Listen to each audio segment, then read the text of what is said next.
What is the conversation of the day? Oh, the conversation of the day? What was it you said? Sipping, Spilling the tea Spilling the in tea. 1863. Spilling the tea in 1863. yes. So, talking about what's happening in our lives. So we've been talking about letters we've gotten. Who's sick? Mm-hmm. Oh, and did you hear? Miss Sarah had a little girl. Wonderful. Oh, thank goodness she's got that little boy. Oh, yes. Oh, most definitely. Yes, because he can inherit Daddy's property and he'll take care of Mama. He's only 3 years old, but it'll be okay. You know. Did you hear? Mrs. White's husband ran off. Oh my goodness, Oh, what's she my gonna goodness. I don't know what she's going to do. Poor woman. Those 12 children. How is she going to take care of them? do? Well, the oldest ones they're old enough to help. Well, they're going off to the war. Oh, But I he went off and joined the Union. Wow. oh. She's so embarrassed she can hardly. She can't even hold her head up, I imagine. No, Probably why I haven't seen her in town in a while. that's why. She went to town and, people were so mean to her. It's not her fault he's a traitor. But yeah, it was poor dear. She just cries. That's all she does is just cry when you're around her because she doesn't know what to do. And her family's so embarrassed, they're not speaking to her. Well, she just lives down the road from us, so maybe I'll make her a pie and go visit. Yeah. Check in on her. I think Yes. that's a good idea. I took her a nice pot roast the other Oh, day. I bet she'd enjoy that. I have a little extra sugar I could take her. Whatever That would help out. whatever would help poor dear. I just can't understand. Well, But- maybe, you know what? Maybe we'll plan a tea. Let's come on over to my house. I'll invite her. All And right. we'll come together. Oh, and we'd sit love and to do We'll visit. that. bring a 'cause few we- little things to help her out at home. I got a side of salt pork.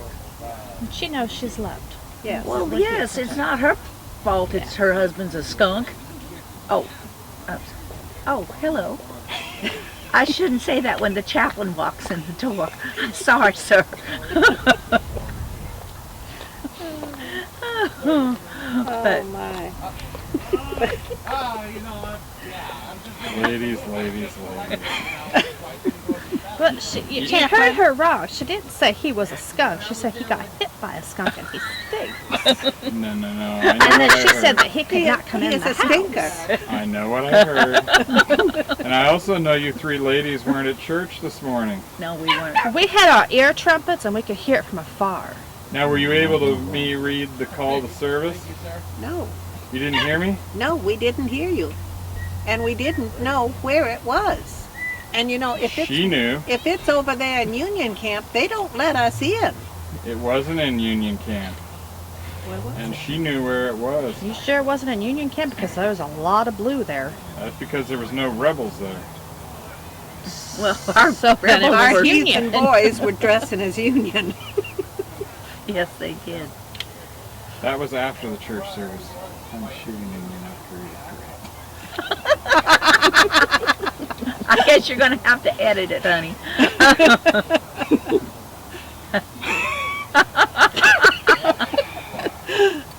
This one's just for fun anyway, Steve. Oh, no. Oh my goodness. Well,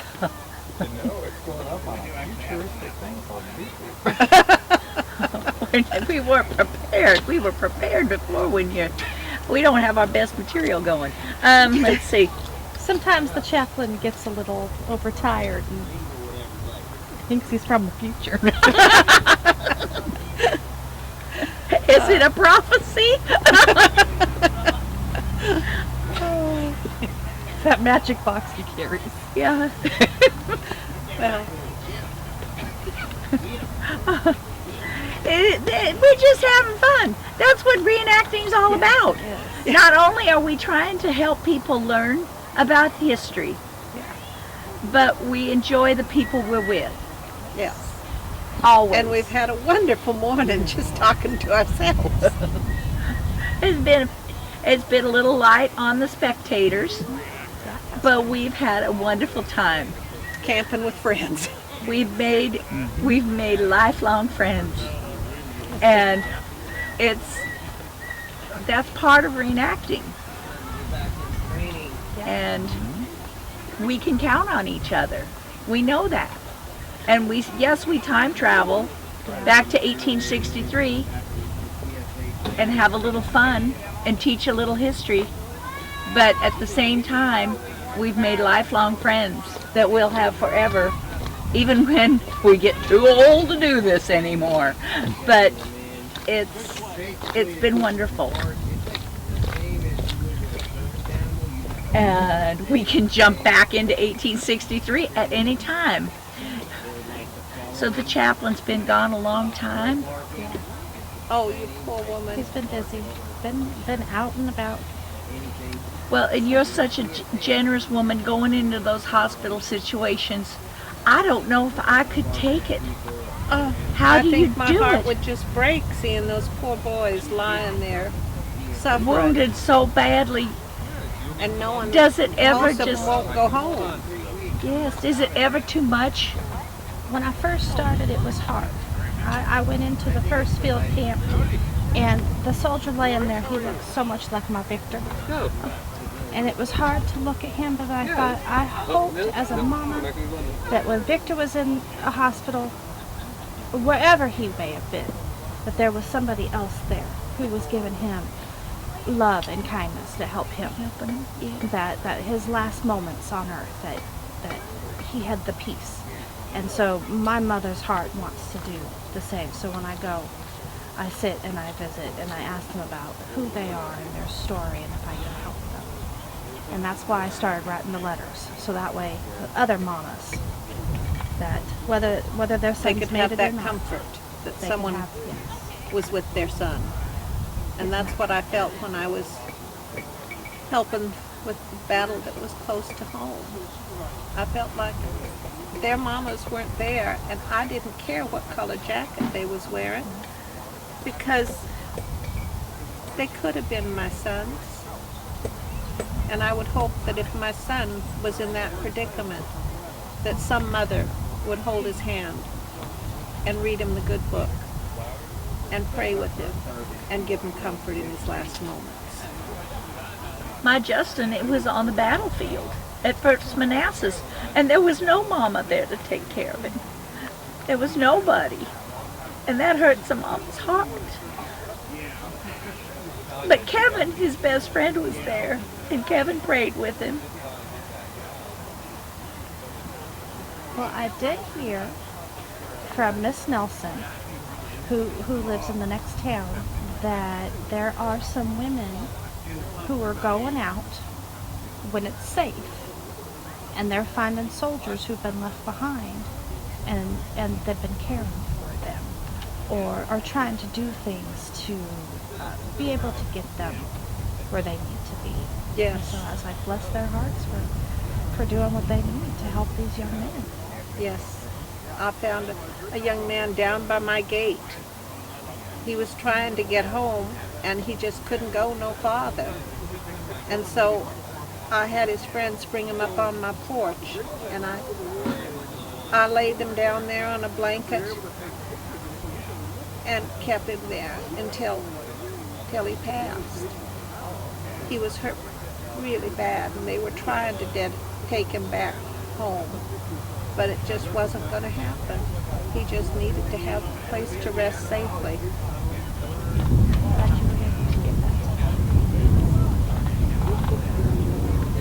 Oh, but I can't talk about this sad stuff anymore. We got to talk about something nice. All right, I'm going to ask you, as her mother.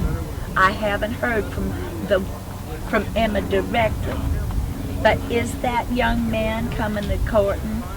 That Jasper fella she was talking about? Yes, he's been coming to court, and he is moving up in rank.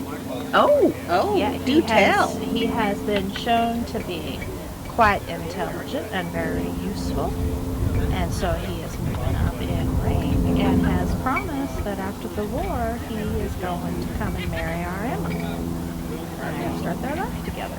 That would be wonderful. so what? And what town is he from? He is from a small little town in Georgia. Oh, I Georgia. don't quite remember which one he said it was. Well, Georgia's that's- okay. It's not too it's far. not too far. A couple days travel. So I thought if that's where they moved to, it's not too far away. So, and you like Jasper? I do like Jasper. So He's a very has fine the man. chaplain met Jasper yet? He has. Okay. He wasn't too sure about him being military, but after they sat and talked for a while, he's good. He likes Jasper. He thought he was a very fine young man.